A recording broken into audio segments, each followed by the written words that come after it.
I was helping him declutter his office when I found a drawer full of old love letters. They weren't from me, but one was dated last month.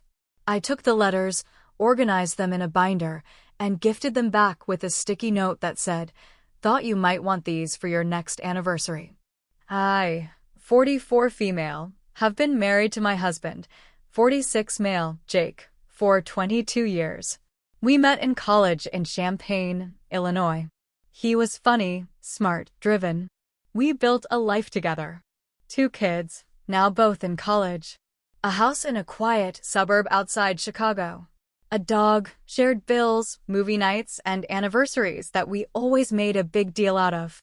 I thought we were solid. I thought I knew him. Anyway, Jake has this home office in the den. It's a mess. I've been asking him for months to clean it up. He kept saying, yeah, I'll get to it. He never did. So last Saturday, I grabbed a garbage bag and told him we were doing it together. He sighed, but he came along with it. Said it'd be a good time to finally get organized. We started with the shelves. Tossed some old conference badges, out-of-date printer paper, stacks of files he hadn't touched in years. All normal stuff. Nothing weird. Then I got to the desk. His desk has 3 drawers on the side and a shallow middle one. I opened the top, pens, receipts, some old batteries. The middle drawer, random stuff. Then I opened the bottom drawer. There was a box inside. A plain white box with a rubber band around it. I pulled it out, thinking it was more receipts or maybe old cards from the kids. It was letters. Dozens of them. Folded neatly, each one still in its envelope. And none of them were from me. The handwriting was unfamiliar. Very feminine. Neat cursive. My stomach dropped. I opened the first one. Jake, I miss the way your hands feel on my back. I stopped reading. My hands were shaking. I pulled out another. Dated 2018. I can't believe we have to hide again this weekend. But seeing you, even for a few hours, makes all the lies worth it. I flipped through more. They went back years. Not 1, not 2, but dozens. The most recent one? Dated 3 weeks ago. 3 weeks ago. We were still married. Still living together. Sleeping in the same bed. Still going to our kids' soccer game like everything was fine. That's when I knew it wasn't just something from his past. It wasn't some dumb mistake from college. It wasn't some affair that ended years ago. It was active, current, ongoing. I didn't say a word to him. I told him I was feeling dizzy and went upstairs. I took the box of letters with me. I locked the bedroom door, sat on the floor, and read every single letter. Over 40 letters. Different stationery, some handwritten, some typed. One even had a damn lipstick kiss on the envelope. And they weren't all from the same woman. Some names I recognized from his old work stories. Work trips. A conference in Denver. That client in Nashville. That woman who used to text him late because of some project deadline. Her name was on more than 10 of them. I didn't cry at first. I just sat there numb. My whole chest felt tight. Like I was stuck in someone else's bad dream. But it wasn't a dream. It was just my marriage. And then something in me snapped. I went downstairs. He was in the garage throwing out some old binders. I said, "Hey, I'm gonna finish sorting upstairs. You handle the rest here." He nodded. Didn't even look up. Like we were just 2 roommates sorting junk. I spent the next 2 hours putting all the letters into plastic sleeves. I bought a nice binder years ago to save the kids' art. Never used it. That day I used it. I organized everything by date. Labeled them. Wrote a list of names and locations. Highlighted the ones that overlapped with our anniversaries. Vacations. Family birthdays. The pettiness just poured out of me like lava. I wanted him to see what he did. All of it. I put a sticky note on the first page. Thought you might want these for your next anniversary. I left it on his desk and went to my sister's for the night. Told him via text I needed space. Didn't say why. The next morning, I came home, and he was already waiting. The binder was open. His face was pale. He didn't say anything at first. Just stood there like a kid caught stealing. Finally, he asked, "Where did you find those?" I said, "In the desk. Next to your old birthday cards from the kids." "You've been real sentimental lately." He tried to talk. Kept saying things like, "It wasn't serious, and I never planned to leave, and you don't understand." I cut him off. "You lied." Over and over. To my face. "You brought these women into our life. Into our house." I probably served wine to one of them at a party, didn't I? His silence said it all. I didn't cry in front of him. I didn't scream. I was done. "I'm going to a lawyer this week," I said. He asked if we could talk. I laughed. "I gave you 22 years to talk. You used that time to write love letters to women I don't even know." I left again. That was 4 days ago. I'm still in shock, honestly. I feel like my whole marriage was built on a pile of crap. I keep replaying every business trip, every conference call, every time he got distant and said he was just stressed. He was never stressed. He was busy juggling his secret life. I haven't told the kids yet. I don't know how. They love him. They think we're just growing apart. I don't want to dump this on them right now, but I also feel like they deserve to know who their father really is. I've started documenting everything. The letters, texts, receipts. Just in case. The lawyer appointment is tomorrow. I don't know how this will end. But I know this. I'm done pretending. Done being quiet. Done wondering if I'm crazy for noticing the signs. He had a drawer full of love letters in the same office where we used to plan vacations. Right next to the photos of our kids. That's who he is. And now I have to figure out who I am without him. So, I met with the lawyer. She was sharp. Straightforward. No sugarcoating. She said since there was no prenup, everything we own gets split. But what really got me was her face when I showed her the binder. She said, "This isn't just cheating. This is calculated. This could be emotional abuse." I didn't expect that. Abuse? I always thought abuse meant hitting, screaming, but now I'm thinking, maybe she's right. Gaslighting. The lying, making me feel crazy when I questioned him. The way he would shut me down every time I asked who he was texting. I always thought I was being too sensitive. Turns out I was being too trusting. But that's not even the twist. Here's what happened 2 nights ago. I was at home packing a box of my things. Jake came over to talk. Said he wanted to make things right. I didn't want to talk, but I let him in. He started crying. I mean really crying. Not just sniffles. Full tears. Snot. Knees shaking. "I messed up," he said. But it was never about love. It was about escape. I felt like I couldn't breathe in this life. I wanted something that wasn't full of expectations. I didn't say anything. I just watched him. Then he said, "There's more." I braced myself. I didn't think it could get worse. I was wrong. One of the women? She wasn't just some fling. He got her pregnant. The baby is 2 years old. 2 years old. While we were celebrating our 20th wedding anniversary with dinner and champagne, he was sneaking off to birthday parties and sending money to this other woman. He swore he never told me because he didn't want to ruin the kids' lives. That it was complicated and he was trying to handle it. Trying to handle it? Like it's some parking ticket? He showed me a photo. A little boy. Big brown eyes, just like my son had at that age. My legs gave out. I sat right there on the floor. He knelt next to me, saying he was sorry. I told him to get out. I told him if he ever came to my house again without a lawyer present, I'd file a restraining order. He left. Quiet. Like a shadow. Here's where things get messy. The next day, I got a message on Facebook. From the woman.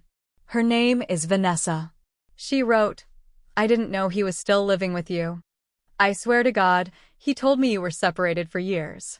I wouldn't have let him near me if I knew the truth. I thought I was the only one." She attached screenshots. Hundreds of texts. Photos. Voice notes. Jake telling her he was starting over, that I was emotionally distant, that he had never felt so loved until her. And the kicker? He told her I knew about the baby, that we were trying to co-parent peacefully. I stared at that message for a full hour before I replied. I asked if she wanted to meet. She said yes. We met yesterday. She's younger, maybe early 30s. Pretty. Worn down, though. Like someone who hasn't slept right in years. She came with her toddler. The boy looks exactly like Jake. There's no doubt. We talked for 3 hours. She told me everything. How they met. How he would come to her apartment after work. How he missed the baby's birth, but showed up a week later with flowers. How she begged him to leave me and he always had an excuse. At one point, she looked at me and said, "He ruined both our lives." And you know what? I believed her. I'm not saying we'll be friends. I don't think we can be. But I believe her. She left with tears in her eyes. Said she'd take legal action if he stopped paying child support. I wished her luck. Now here's the part that shook me the most. That night, I couldn't sleep. I started thinking about everything, every lie, every weird moment, every late-night work call. I opened our old laptop, the one he stopped using after he got his new MacBook. I went through his old email. And guess what I found? A saved draft. Not sent. Just saved. It was addressed to me. Dated a year ago. If you're reading this, it means I finally told you the truth. I never wanted to hurt you. I just didn't know how to stop living 2 lives. One day, it all caught up to me, and I didn't know how to climb out. I'm sorry. For everything, but especially for lying about him. He's a good kid. I should have told you. My heart stopped. He was going to tell me. And then he didn't. He had that moment. The window to come clean. He walked away from it. He chose silence. Again. I haven't replied to any of his texts since then. He sent a few. We need to talk. Let's be civil. You're being dramatic. No. I'm being done. I told my lawyer everything. We're updating the case. I don't know where this ends. I just know it's no longer my job to protect his secrets. He buried love letters next to our wedding album. He made a baby while I was planning our anniversary trip. He smiled at me in the kitchen while texting another woman. That's who he is. And now I have to figure out who I am without all the lies.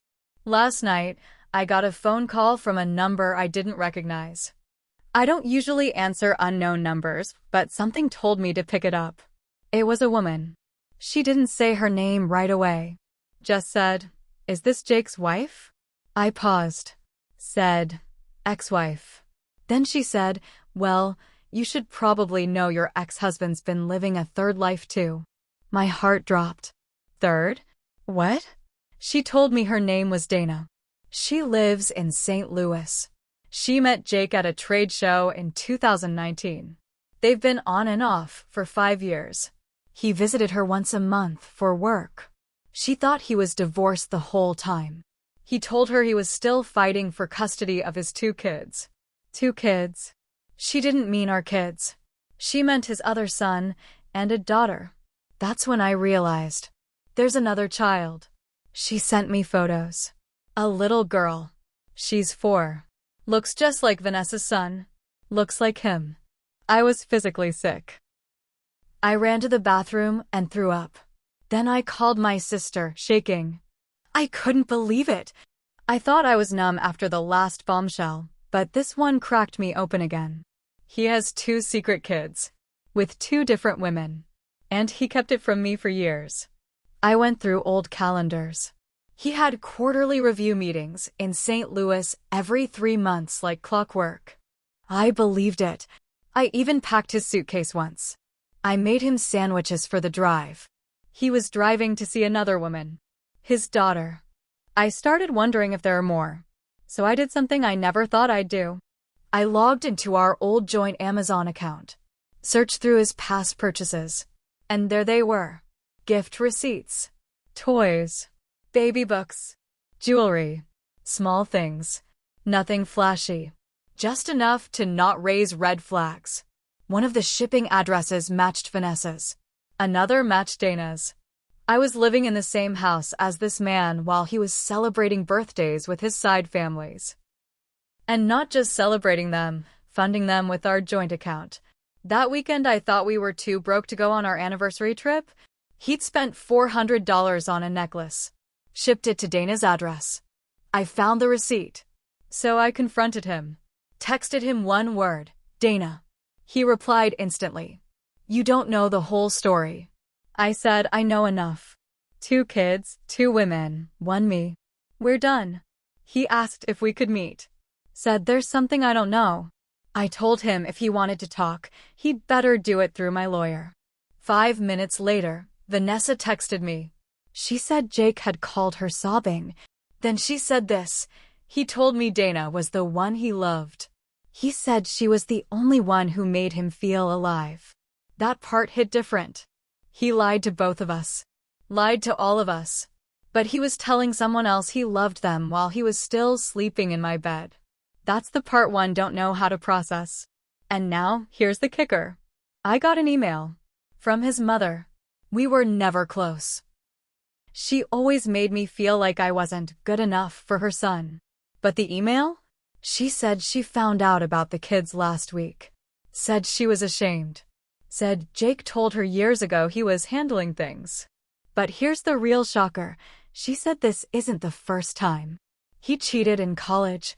Had another girlfriend the same time he was dating me. His mom knew. She told him to pick one. He picked me.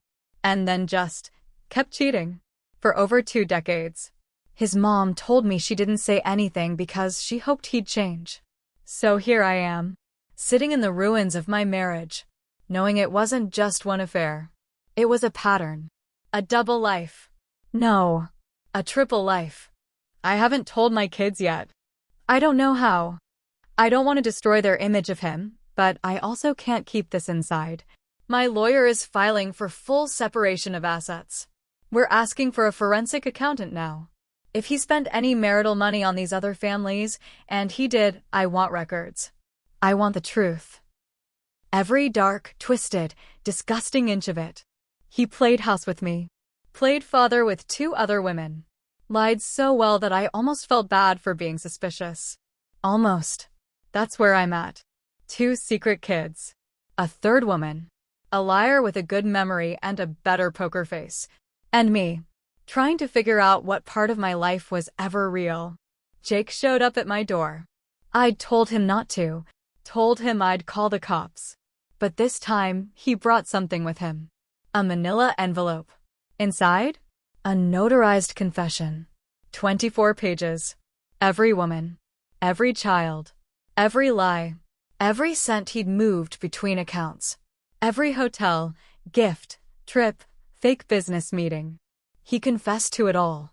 He even confessed to forging my signature once on a loan application back in 2017. Said he was scared we'd run out of money, and he needed a way to support both lives. I asked him why. Why now? Why finally admit all of it? He looked me dead in the eyes and said, because I think I'm dying. Turns out, he'd been having chest pain for months. Thought it was stress. It was a tumor. Pancreatic. Stage 4. Spread too far. He had 6 months. I didn't say anything. Not right away. I just stared at him. The man I loved. The man I hated. The man who ruined me. And now the man who was dying. I wish I could say I felt compassion. I didn't. Not then. What I felt was opportunity. See, I'd spent the last few weeks digging. I found things even my lawyer didn't know. Hidden accounts. Emails to recruiters overseas. Jake had plans to disappear. He'd been applying to jobs in Dubai. He was going to move, start fresh, and leave all of us behind. He wasn't planning to handle things. He was planning to vanish. I took the confession. Made copies. Sent one to my lawyer, one to the IRS, and one to Vanessa. I sent the final one to Dana, with a message, "You said you wanted the truth. Here's your piece of him." I told Jake I'd keep his secret if he walked away quietly. No lawsuit. No public scandal. No dragging the kids through this. He agreed. Then I filed a civil suit anyway. The court froze his assets. Turns out he had more money hidden than anyone knew. Retirement accounts under fake business names. One account was in his daughter's name. That hit me hard. I showed the judge the letters, the receipts, the fake work trips, the children he never disclosed. My lawyer called it systematic emotional fraud, and it worked. I was awarded 90% of everything. Home, accounts, cars. He was left with a bank account under $10,000 and a hospital bill he couldn't afford. He tried to appeal. Then I played my last card. The one where he admitted to forging my signature? That's a felony. I took it to the police. He was arrested 2 days later, charged with fraud, identity theft, and financial abuse. Released under medical supervision, but the damage was done. He called me from the hospital, asked me if I was happy. I said no, but I'm finally free. He asked if I could bring the kids to see him one last time. I said no. I stayed too long. I ignored the signs. I swallowed doubt and turned it into understanding. I made excuses for things that never made sense. I told myself, at least he's not violent, as if emotional betrayal was a lesser kind of death. I protected him from the truth too long. I shielded my kids from what they had a right to know. And I paid for it in pieces of myself I'll never get back. But I learned that love isn't supposed to be this confusing. That loyalty to someone who cheats, lies, and hides babies isn't loyalty. It's fear dressed up as devotion. I let him ruin parts of me, but I burned what was left of him. 3 days ago, I got a letter in the mail. It was from Dana. Inside was a picture of her daughter. A little girl holding a teddy bear with Chicago on it. The note said, he told her name was Hope. Thought you should know that's what he left behind. I stared at that photo for a long time. Then I tore it in half. Because my future doesn't include the pieces he left behind. He died alone, in a hospice room. No wife, no kids, no tears. His funeral was last week. I didn't go. Instead, I took the binder, the same one with all the love letters, and I burned it in the backyard. Page by page. Then I poured myself a drink. And I toasted to the fire. Not because he was gone, but because I was finally free.